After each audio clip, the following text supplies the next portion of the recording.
Alrighty then. I was wrong about the Ford and the timing on the Ford. I got my motor's manual out. I got to looking it all over. Here's my old motor's manual. And according to this is what I was expecting to see in that motor. This is how a Chevrolet times. You've got the dot on the crankshaft pulley and the dot on the cam pulley lining up with each other. And when they are, that's aligned and that's top dead center. And that's the way they're supposed to go on. But according to this book, on the 272, 292, 312, basically the Y block, the mark on the lower pulley, when it's out at the right of the lower pulley and goes into the chain, when that tooth goes into the chain, if you count 12 links between that tooth and that tooth, up to this pulley where it's out to the right of the chain, that's correct timing. Now that just strikes me as weird, because I have just never seen anything like that, but apparently that's the way this is. So with that said, the next thing I was went to look at was where in the distributor that rotor cap should be pointing when number 1 is at the top. And according to this, number 1 is here, and it should be pointing at the just to the right of that clip that's closest to the fender. So let's go out and look at that some more. Oh, the things I'm learning about Fords. Okay, so the next thing we're going to look at is this right here. This is the harmonic balancer off the Ford, and after much cleaning and scrubbing and scraping, I can see right here past my fingernail where it says TDC. Basically that's top dead center. And then these little marks are going to be degrees before top dead center right here. So this is the mark that should line up with that pulley in order for this to be at top dead center. Now let's take this out and put it on the car.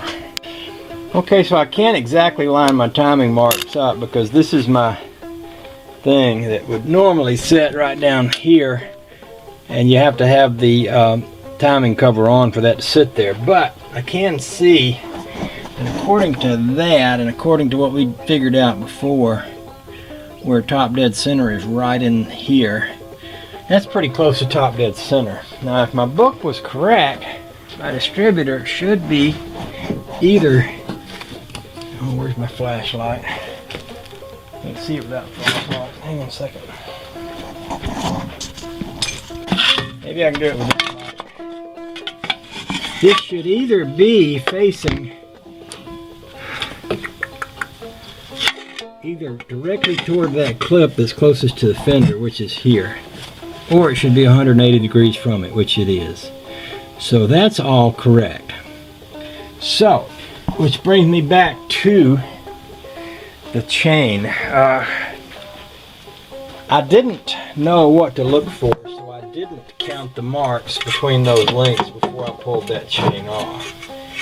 I don't think that I've turned the crank or the cam, but I can't say that I didn't, because I was moving things around a lot. I do know that where everything right now is, it's good.